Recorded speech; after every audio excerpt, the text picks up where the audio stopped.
শেরে খোদা আলীর কথা বলি, তখন তো বলবেন যে হ্যাঁ আলীও তো শেরে খোদা আলী, এরকম ভাবে নবীজির জামাতা ছিল।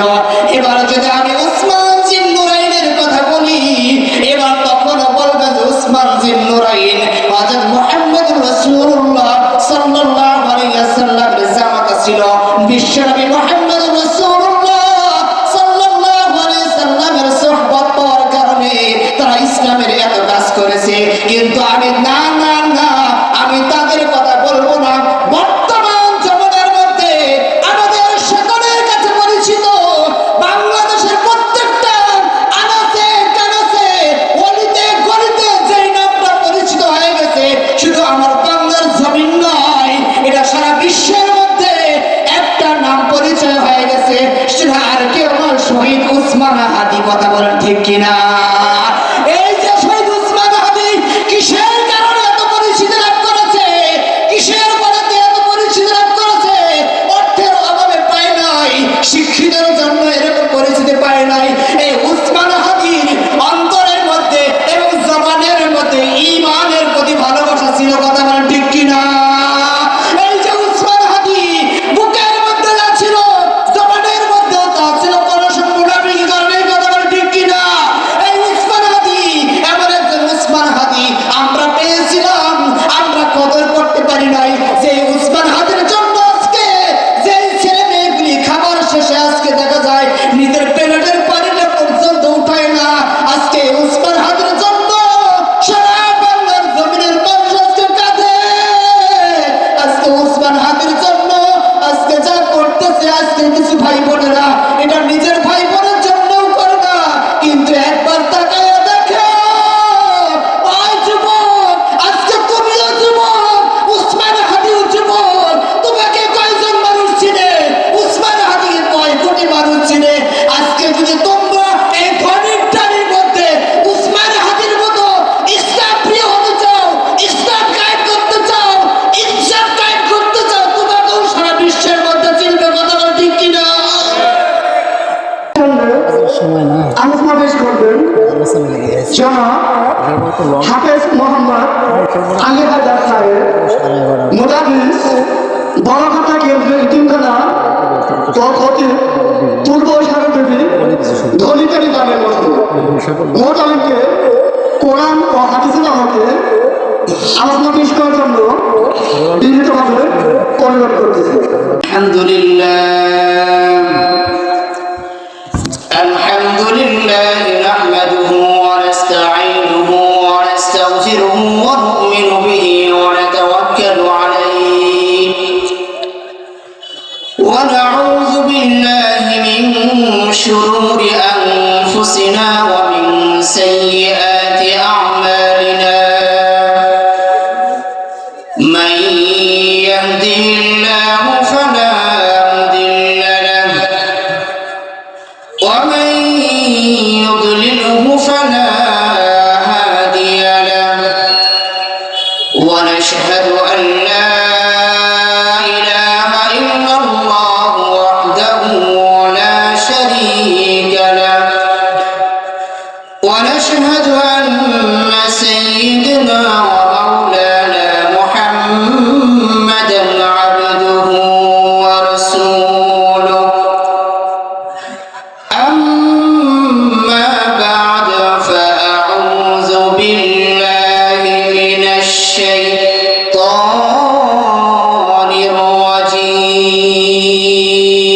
الرجيم. بسم الله الرحمن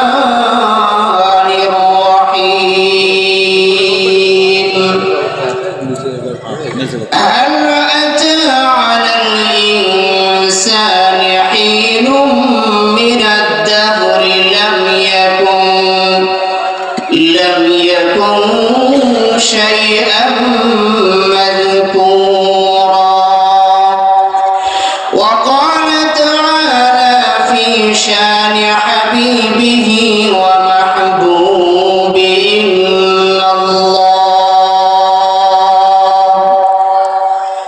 إن الله وملائكته يصلون على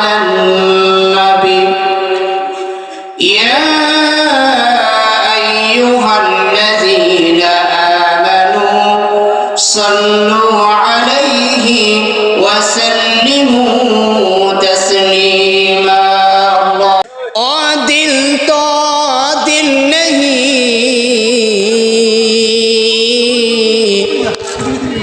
जो दिल में अल्लाह नहीं बलगल उला बिकमालिही कशफत दुजा बिजमालिही हसनत जमीउ खिसालिही सल्लु अलैहि व आलिहि बिज़िक्र ला इलाहा इल्लल्लाह ला इलाहा इल्लल्लाह ला इलाहा इल्लल्लाह ला इलाहा इल्लल्लाह ला इलाहा इल्लल्लाह ला इलाहा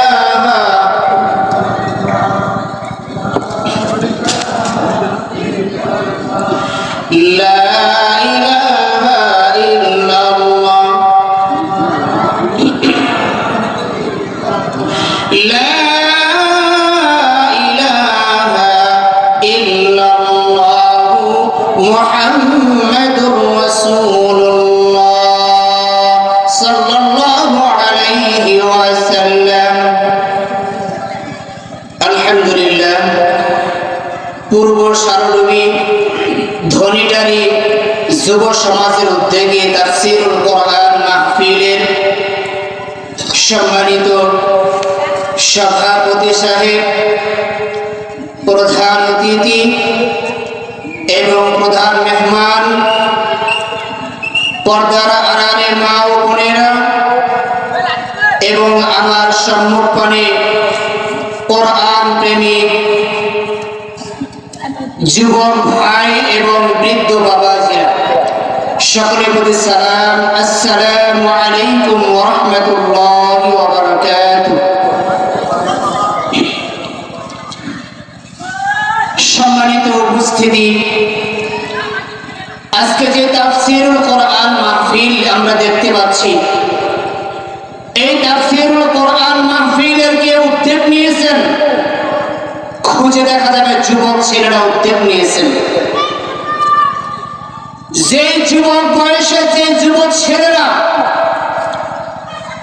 চাইলে আজকে গান বাদ্যের ব্যবস্থা করতে পারত, অপসংস্কৃতির ব্যবস্থা করতে পারত, কিন্তু আজকে অত্যন্ত গর্বের সাথে বলতে হচ্ছে এই দামান যুবক ছেলেরা আজকে তাদের অপসংস্কৃতির করার মতো শক্তি থাকার পরেও যখন কোরআনের একটা আয়োজন করেছে, এরা সাধারণ কোনো যুবক হতে পারে না, এরা অন্য কোনো 10টা যুবকের মতো যুবক হতে পারে না, এরা হয়তো উমর উসমান আলীর ভূমিকা রাখে, কথা বলে ঠিক কিনা?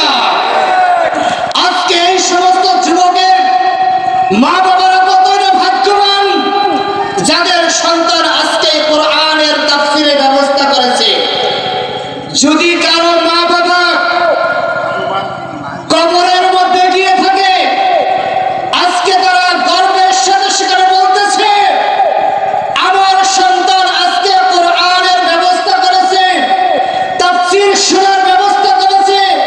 কবরের মধ্যে যেমন গর্ববোধ করছে, ঠিক তেমনি ভাবে তাদের মা বাবা যারা আজকে দুনিয়ার মধ্যে জীবিত আছে, তারাও এরকম প্রশান্তি ভোগ করতেছে যে আমার সন্তানরা কোরআনের মাহফিলের ব্যবস্থা করছে, কথা বলেন ঠিক কিনা? ভাইয়েরা আমার, যুবক এমন একটা জাতি, এরা যদি কোনো গুনাহের কাজ করতে চায় সেই সমাজের মধ্যে গুনাহকে জয় করতে পারে, এরা যদি কোনো সওয়াবের কাজ করতে চায় ওই সমাজের মধ্যে যত বাধা আসুক না কেন তাদের ঈমানের বলিয়ানে কোরআনের মাহফিলকে জয় করতে পারে, কথা বলেন ঠিক কিনা? সেটাও আজকে তারা দেখিয়ে দিয়েছে। ভাইয়েরা আমার, কিয়ামতের ময়দানে আল্লাহ তাআলা প্রত্যেকটা মানুষকে একটাই প্রশ্ন করবেন, যেই প্রশ্নের সম্মুখীন প্রত্যেকটা মানুষকে হতে হবে। 5টা প্রশ্নের মধ্যে একটা প্রশ্ন আল্লাহ তাআলা করবেন, তুমি তোমার যৌবন কালটাকে কোন কাজে ব্যয় করেছো? এই জন্য বলবো যারা গরিবটার যুবকরা আজকে এই কোরআনের মাহফিলের ব্যবস্থা করেছেন, কালকে আমাদের ময়দানে হতে পারে এই কোরআনের মাহফিলের ওসিলা করে আল্লাহ তাআলা জান্নাত দিতে পারেন। বলেন সুবহানাল্লাহ। ভাইরা আমার, যুবকরা কতটা ভূমিকা পালন করে। যখন নাকি 17টা বছর পর্যন্ত ওলামায়ে কেরাম কোরআনের কথা বলতে পারতো না, গলা চিপে ধরা হতো। মসজিদের মধ্যে কথা বলতে পারতো না, গলা টিপে ধরা হতো। যখন নাকি ইমাম সাহেবরা মসজিদের মধ্যে চাকরির জন্য অনেক দ্বিধাদ্বন্দ্বের মধ্যে ছিল, 17টা বছর পর্যন্ত মুসলমান জাতি জিম্মি হয়েছিল। 17টা বছর পর যখন নাকি আজাদি একটা জীবন চলে আসছে, খুঁজে দেখুন এখানে অন্য কেউ করে নাই। যুবকরা এরকম ভাবে এতটা ভাবে মাঠের মধ্যে নেমেছিল, নিজের বুকের তাজা রক্ত দিয়ে স্বৈরাচারকে পতন করেছে। কথা বলেন ঠিক কিনা? শুধু তাই নয়, এখন যদি আমি আপনাদেরকে ওমর রাদিয়াল্লাহু তাআলা আনহুর ঘটনা শোনাই, বলবেন যে ওমর তো নবীর সেরা এরকম ভাবে সম্পদ পেয়েছে। আবু বকরের কথা যদি বলি, তখন বলবেন আবু বকর তো মুহাম্মদ সাল্লাল্লাহু আলাইহি ওয়াসাল্লামের শ্বশুর ছিল। আমি যদি শেরে খোদা আলীর কথা বলি, তখন তো বলবেন যে হ্যাঁ, আলীও তো শেরে খোদা আলী এরকম ভাবে নবীজির জামাতা ছিল। এবার যদি আমি উসমান জিন নুরাইনের কথা বলি, এবার তখন বলবেন যে উসমান জিন নুরাইন হযরত মুহাম্মদুর রাসূলুল্লাহ সাল্লাল্লাহু আলাইহি ওয়াসাল্লামের জামাতা ছিল। বিশ্বনবী মুহাম্মদুর রাসূলুল্লাহ সাল্লাল্লাহু আলাইহি ওয়াসাল্লামের সুহবত পাওয়ার কারণে তারা ইসলামের এত কাজ করেছে। কিন্তু আমি না না না, আমি তাদের কথা বলবো না। বর্তমান জমানার মধ্যে আমাদের সকলের কাছে পরিচিত বাংলাদেশের প্রত্যেকটা আনাচে কানাচে অলিতে গলিতে যেই নামটা পরিচিত হয়ে গেছে, শুধু আমার বাংলার জমিন নয়, এটা সারা বিশ্বের মধ্যে একটা নাম পরিচয় হয়ে গেছে। সেটা আর কেউ নয়, শহীদ উসমান হাদি। কথা বলেন ঠিক কিনা? এই যে শহীদ উসমান হাদি কিসের কারণে এত পরিচিতি লাভ করেছে, কিসের বলতে এত পরিচিতি লাভ করেছে? অর্থের অভাবে পায় নাই, শিক্ষিতের জন্য এরকম পরিচিতি পায় নাই। এই উসমান হাদির অন্তরের মধ্যে এবং জবানের মধ্যে ঈমানের প্রতি ভালোবাসা ছিল। কথা বলেন ঠিক কিনা?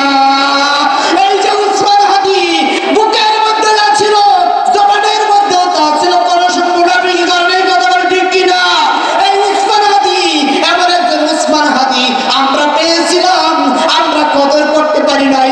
যে উসমান হাদির জন্য আজকে যে ছেলে মেয়েগুলি খাবার শেষে আজকে দেখা যায় নিজের প্লেটের পানিটা পর্যন্ত উঠায় না, আজকে উসমান হাদির জন্য সারা বাংলার জমিনের মানুষ আজকে কাঁদে। আজকে উসমান হাদির জন্য আজকে যা করতেছে, আজকে কিছু ভাই বোনেরা এটা নিজের ভাই বোনের জন্যও করে না, কিন্তু একবার তাকায় দেখো, ওই যুবক, আজকে তুমিও যুবক, উসমান হাদিও যুবক। তোমাকে কয়জন মানুষ চিনে? উসমান হাদিকে কয় কোটি মানুষ চিনে? আজকে যদি তোমরা এই ধনির টানির মধ্যে উসমান হাদির মতো ইসলাম প্রিয় হতে চাও, ইসলাম কায়েম করতে চাও, ইনসাফ কায়েম করতে চাও, তোমাকেও সারা বিশ্বের মধ্যে চিনবে। কথা বল ঠিক কিনা? আজকে উসমান হাদি তাকে গুলি করা হলো কিসের কারণে? দর্শন করার কারণে গুলি করা হয়েছে? চাঁদাবাজি করার কারণে গুলি করা হয়েছে? ধর্ষণের জন্য গুলি করা হয় নাই, চাঁদাবাজি করার জন্য গুলি করা হয় নাই।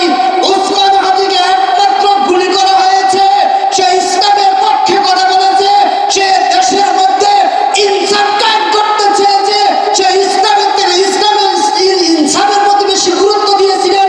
কেন দিয়েছেন? যে একজন মুসলমান সেও আরেক মুসলমানের উপর জুলুম করে, কিন্তু যখন ইনসাফ কায়েম হবে তখন দেশের মধ্যে কোনো জুলুম চাঁদাবাজি বলতে কিছু থাকবে না। কথা বলে ঠিক কিনা?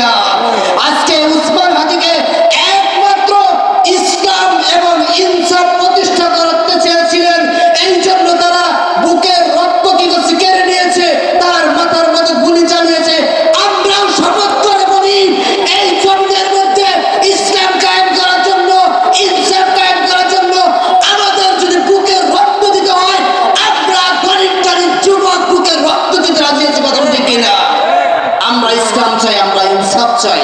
ভাইরা আমার, আমি আজকে যুবকদেরকে নিয়ে কিছু কথা বলতে চাই। কেননা এই যুবকরা আজকে এই মাহফিলের আয়োজন করেছে। ও যুবক, দুনিয়ার মধ্যে যখন তুমি কোনো মার্কেটের মধ্যে যাও, কোনো অফিস আদালতের মধ্যে যাও, ওই অফিস আদালতের মধ্যে, ওই মার্কেটের মধ্যে যদি সিসি ক্যামেরা দেখো, ও যুবক তুমি তখন সতর্ক হয়ে যাও। আমি এমন কোনো কাজ করবো না যে লোক সমাজের মধ্যে লজ্জিত হতে হয়।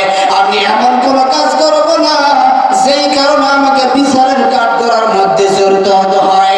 ও যুবক, তুমি দুনিয়ার মধ্যে সিসি ক্যামেরা দেখে তুমি এত সতর্ক হও, কিন্তু কখনো চিন্তা করবে না যে তোমাকে আমার আল্লাহ তাআলা সার্বক্ষণিক পর্যবেক্ষণ করতেছেন। কথা বলেন ঠিক কিনা? ও যুবক, তুমি যখন নাকি অন্ধকার রাত্র পেয়ে যাও, ওই অন্ধকারের মধ্যে তুমি গুনাহ করো, তুমি যখন নাকি সমস্ত মানুষ ঘুমাইয়া যায়, তখন তুমি এরকম গুনাহের মধ্যে নিমজ্জিত হয়ে যাও। ও যুবক, তুমি যখন ঘরের মধ্যে প্রবেশ করো, তখন এই ঘরের দরজা বন্ধ কইরা তুমি তখন গুনাহের মধ্যে পড়লে তখন নিমজ্জিত হয়ে যাও। আর মনে করতে থাকো আমাকে কুজি কেউ মনে হয় দেখতেছে না। অথচ আমার আল্লাহ তাআলা পবিত্র কোরআনের মধ্যে বলতেছেন, ওয়া উদিয়াল কিতাবু ফাতারাল মুজরিমিনা মুশফিকিনা মিম্মা ফীহি।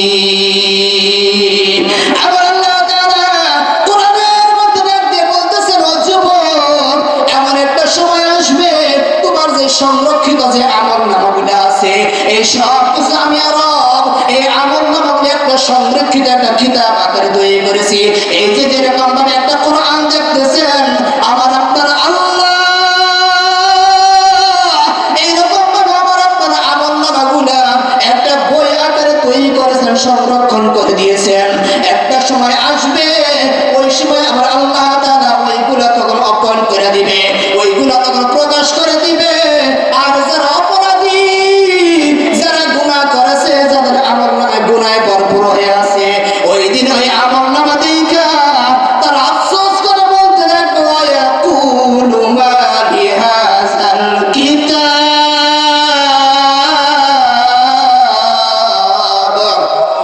আমার আল্লাহ তাআলা বলেন, ওই দিন যেই মানুষগুলি অপরাধী হবে, যেই মানুষগুলি গুনাহগার মধ্যে থাকবে, ওই দিন ওই কিতাবটা দেখে বলবে, মা লিহাযাল কিতাব, ও মালিক, এটা কেমন কিতাব, লা ইউগাদিরু সগীরাতাও ওয়ালা কাবীরাতান ইল্লা আহসাহা। আমার আল্লাহ বলেন, ওই দিন ওই গুনাহগার বান্দাগুলা, ওই গুনাহগার যুবকগুলা ওই দিন বলতে থাকবে, আল্লাহ, এটা কেমন কিতাব তুমি বানাইছো, লা ইউগাদিরু সগীরা, ছোটটাও ছাড়ো নাই, ওয়ালা কাবীরা, বড়টাও ছাড়ো নাই। তুমি ছোট গুনাহ যেইভাবে লেখছো, বড় গুনাহ ওইভাবে লেখছো। ওরে যুবক ভাইরা আমার, আজকের মাহফিল থেকে নিজেকে বদলানোর জন্য চেষ্টা করো। তুমি তো মনে করো যে দুনিয়ার সমস্ত মানুষ ঘুমাইয়া গেছে, আমার গুনাহ কে দেখবে, কে দেখবে? কিন্তু কখনো কি কোরআনটাকে খুলে দেখেছো? যে কোরআনের মধ্যে আল্লাহ বান্দাদেরকে ডাক দিয়ে বললা, তাখুযুহু সিনাতুন ওয়ালা নাওম। আমার আল্লাহ ডাক দিয়ে বলে, ওরে বান্দা, দুনিয়ার সমস্ত মানুষ যদি ঘুমের মধ্যে বেঘর হয়েও যায়, আমি আল্লাহ তাআলা কখনো ঘুমাই না, আমি আল্লাহ কখনো ঘুমের ভান করি না। বলুন সুবহানাল্লাহ। বন্ধুরা আমার, ভাইরা আমার, যুবক ভাইদেরকে লক্ষ্য করে বিশেষ করে বলছি, গুনাহ থেকে বেরিয়ে আসো। আমরা তো মনে করি রাস্তা দিয়ে যখন যাই, বেগানা নারীর দিকে তাকাই, মেয়ের দিকে তাকাই, আর মনে করি কেউ তো আমাকে দেখতেছে না।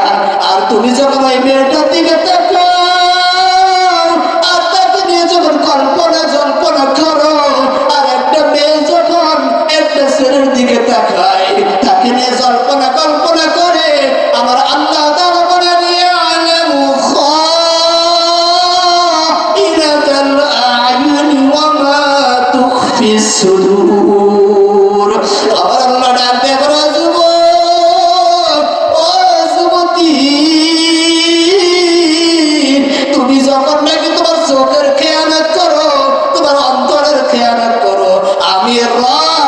সব কিছু তাকাইয়া তাকাইয়া দেখি বল আল্লাহু আকবার।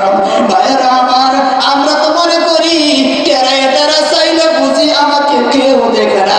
এবার বলুন তো, দেখার জন্য একজন আছে না নাই? অযুবক ভাইরা আমার, হয়তো মনে করতে পারি আমার আল্লাহ যা কিছু লেখে আমি সব কিছু কাল কিয়ামতের ময়দানে অস্বীকার করব। আমি আল্লাহকে বলে দিব, আল্লাহ আমি তো এই গুনাহটা আমি করি নাই, আমি বলে দেব। কিন্তু জানুনি আমার আল্লাহ এই কোরআনটার মধ্যে কি বলতেছেন? যে হাতের এত গর্ব করি, যে পা নিয়ে এত গর্ব করি, জবান দিয়ে যা ইচ্ছা তাই আমি বলি, কিন্তু আমার আল্লাহ ডাক দিয়ে বলে আল-ইয়াউমা নাখতিমু আলা আফওয়াহিহিম ওয়া তুকাল্লিমুনা আইদিহিম ওয়া তাশহাদু আরজুলুহুম বিমা কানু ইয়াকসিবুন। আমার আল্লাহ ডাক দিয়ে বলে, বান্দা কিয়ামতের দিন যখন তুমি এই গুনাহগুলো অস্বীকার করতে চাইবা, আমি আল্লাহ তাআলা তোমার মুখের মধ্যে মোহর মাইরা দিব। আমি তোমার জবানটাকে বন্ধ করে দিব। তোমার হাত আমার রবের সাথে কথা বলবে, তোমার পা আমার সাথে কথা বলবে। তোমার এই হাতটা দিয়ে তুমি কতগুলো নাফরমানি করেছো, এই হাতটা দিয়ে কতজন তুমি নেতার জন্য থাপ্পড় মেরেছো, এই হাত দিয়ে তুমি কতগুলো জুলুম করেছো, এই হাত দিয়ে তোমার চেয়ারে বসে ক্ষমতা ছিল, তুমি মানুষকে সিংহাসন দিয়ে নিঃস্ব বানাইছো। এরকম মানুষ আছে না নাই? এই হাত দিয়ে কলমের খোঁজা দিয়ে তুমি তোমার যোগ্যতার বল দিয়ে মানুষের উপর জুলুম করেছো। এই যুবক ভাইরা, তুমি এই হাতটা দিয়ে হিপটিজিং করেছো, এই হাত দিয়ে মানুষকে দাপড়াইছো। ও যুবক, তুমি মনে রাখো, কাল কিয়ামতের ময়দানে এই হাত তোমার আমার বিরুদ্ধে সাক্ষী দিবে। এই পাটা, যেই পা দিয়ে আজকে এত গর্ব করি, আমার বলে চিৎকার করি, এই পা একদিন আমার আপনার বিরুদ্ধে সাক্ষী দিবে। এই পা দিয়ে কতটা খারাপ জায়গার মধ্যে গিয়েছো, এই পা দিয়ে কতটা গানের জায়গার মধ্যে গিয়েছো, এই পা দিয়ে কতটা অন্যায় কাজের মধ্যে গিয়েছো, এই পা দিয়ে কতটা নাফরমানি কাজের জন্য সহযোগিতা করেছো। আমার আল্লাহ তাআলা এইভাবে সব কিছু আল্লাহ তাআলার কাছে পা বলে দিবে। ওরে বন্ধু, কথাটা মনে রাখো, এই হাত দিয়ে যদি ভালো কাজ করে থাকো, এই হাত দিয়ে যদি কোরআনটাকে মুছে থাকো, এই হাত দিয়ে যদি মসজিদটাকে মুছে থাকো, এই হাত দিয়ে মসজিদকে যদি পরিষ্কার করে থাকো, এই পা দিয়ে আজকে এই তাফসীরুল কোরআন মাহফিল শোনার জন্য আসছো, কাল কিয়ামতের ময়দানে যুবক ও বৃদ্ধ বাবাজিরা, এই পা আপনার আমার পক্ষে সাক্ষী দিবে।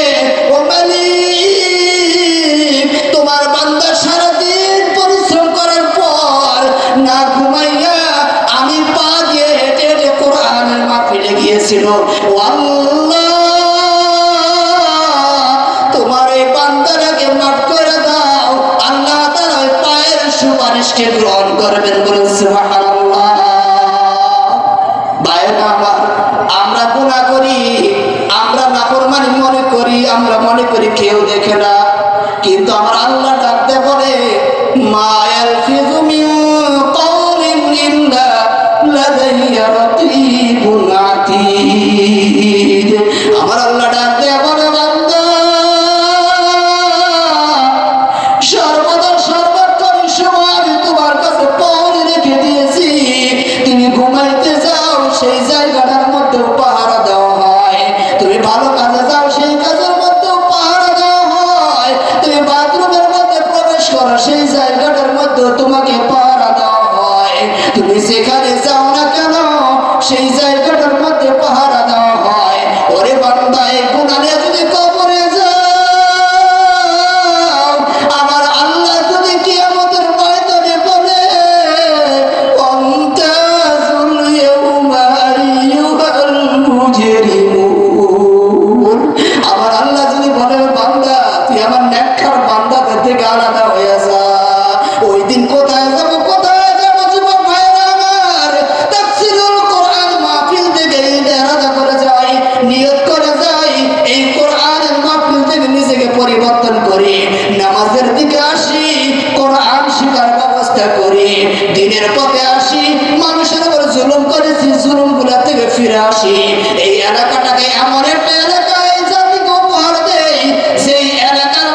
যুবক এবং যুবতীর একটা ঘটনা আমি শুনে শেষ করে দিব, যদি এসারে টাইম হয়ে যাইতেছে।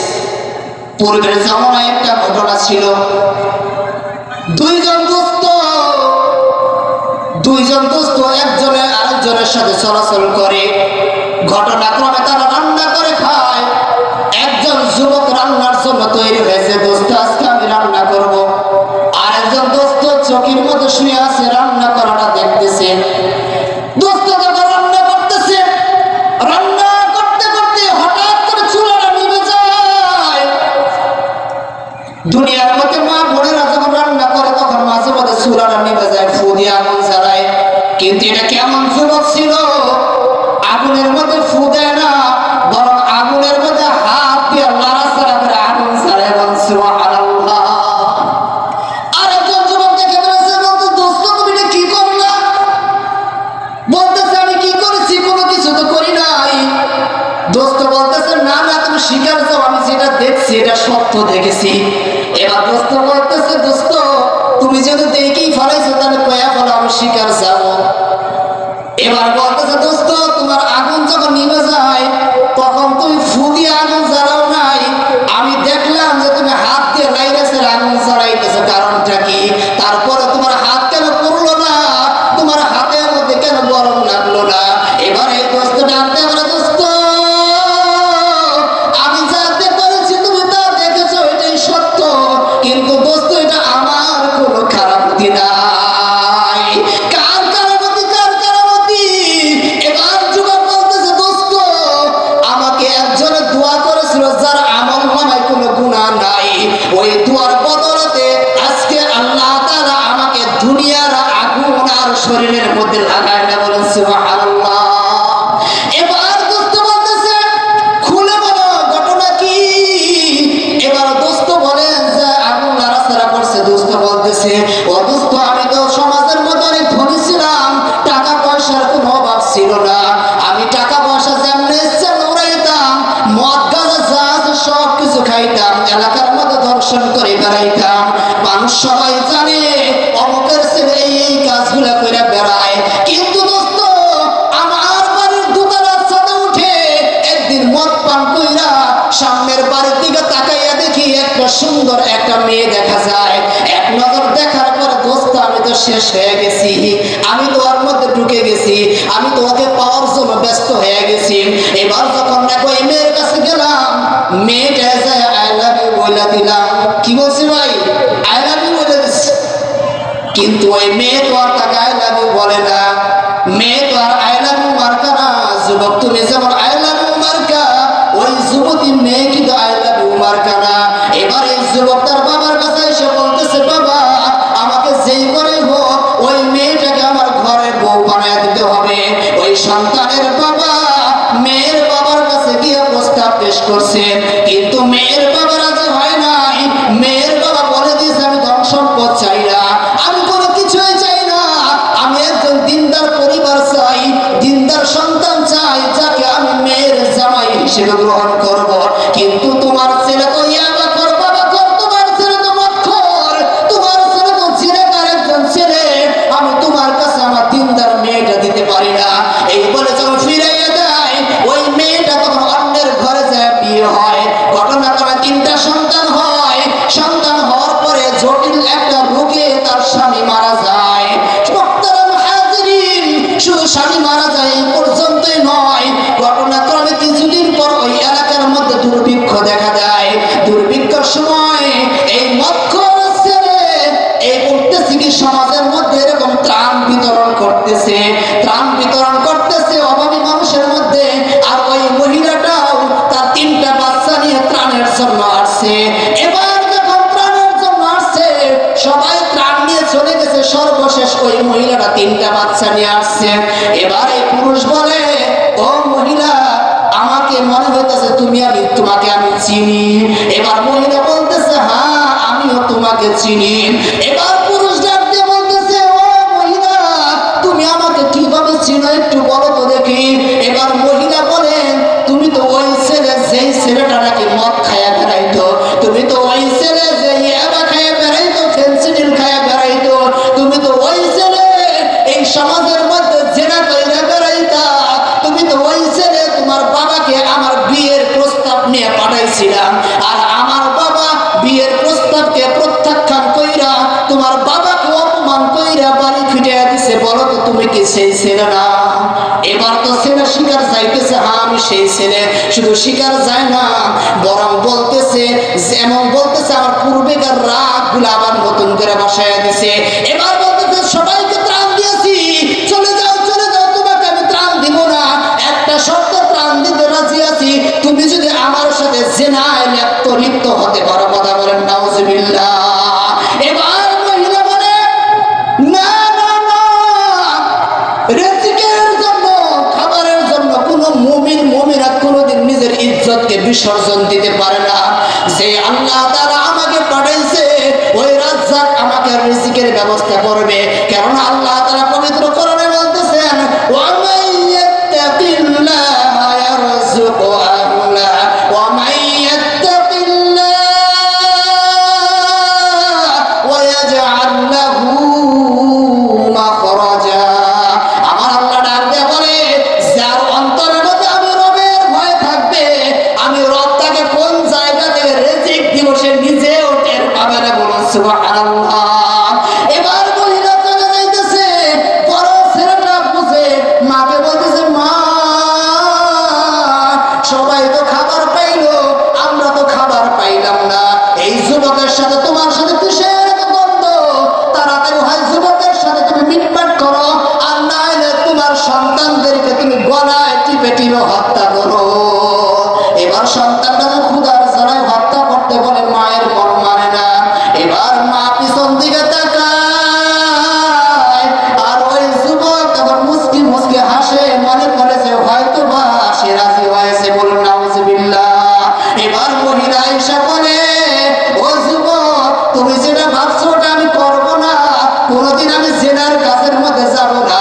একটা কথা মনে রাখো, যে আল্লাহ তাআলা আমাকে পাঠাইছে ওই রাজ্জাক আমাকে ঘরের মধ্যে বসে বসে রিজিক দিবে, কিন্তু তোমার মতো নাপাক মানুষের রিজিক আমার পেটের মধ্যে যাবে না। কথা বলেন ঠিক কিনা? আজান হোক আমার পর্দার আড়ালে মা এবং বোনেরা আছে, আমি আপনাদের সম্মুখে কয়েকটা কথা বলবো। দেখো মা একদিন লাল শাড়ি পরে নিজের ঘরের মধ্যে স্বামীর ঘরে আসছে। একটু কল্পনা করে দেখো, এই ঘর থেকে মা তোমাকে সাদা কাপড় পরাইয়া বের করবে। ও মা, দুনিয়ার মধ্যে সন্তানের জন্য কত কিছুই না করলা, স্বামীর ঘরটা কত সুন্দর কইরাই না সাজাইছো।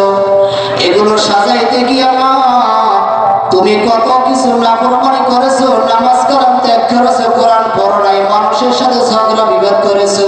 কিন্তু মা তুমি চিন্তা করলো না যে তোমার জায়গা হবে সাদা কাপড় পেছাইয়া একটা গর্তের ভিতরে। মা এই দুনিয়ার মধ্যে চলতে হইলে 5টা জিনিসের প্রতি গুরুত্ব দিবা। 1 নাম্বার হলো সর্বাবস্থায় মা তুমি ঈমানের সাথে থাকবা, নিজের সতরটাকে সবসময় ঢেকে রাখবা। একজন মায়ের সতর হলো মাথার তাল থেকে নিয়ে পা পর্যন্ত তার সতর সর্বদা পর্দার মধ্যে থাকবা রে মা। জোরে আওয়াজে কখনো কথা বলবা না। স্বামীর সংসারের মধ্যে আছো, স্বামীর সংসারটাকে দেখভাল করবা, হেফাজত করবা। খবরদার খবরদার, এগুলো ছাড়া বাইরে যদি কোনো কিছু করতে চাও তোমার মন মতো হবে, আর তখন তোমার গুনাহের দিকে আসতে হবে। ও মা একটা কথা মনে রাখো, আজকে ঘরের অভাবের কারণে তোমাকে এনজিও থেকে টাকা নিতে তোমার স্বামী তোমাকে পাঠাইতেছে। ও মা এই এনজিও থেকে টাকা তুমি কার জন্য আনো? তোমার স্বামীর জন্য আনো। কার জন্য আনো? তোমার সন্তানের জন্য আনো।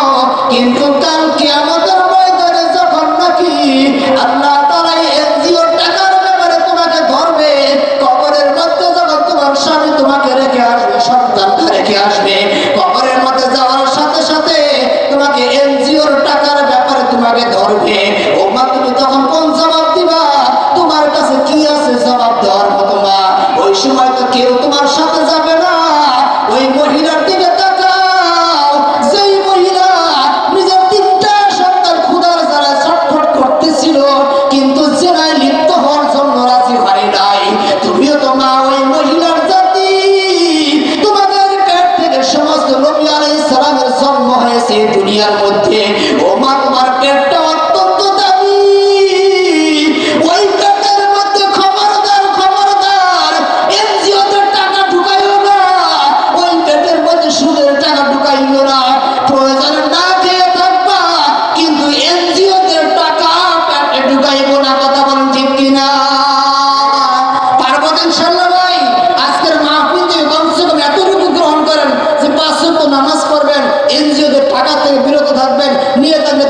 পরিশোধ করে দেন, আল্লাহর কাছে মাপ চান, আল্লাহ তাআলা তওবা কবুল করে আল্লাহ তাআলা ইনশাআল্লাহ মাফ করে দিবেন।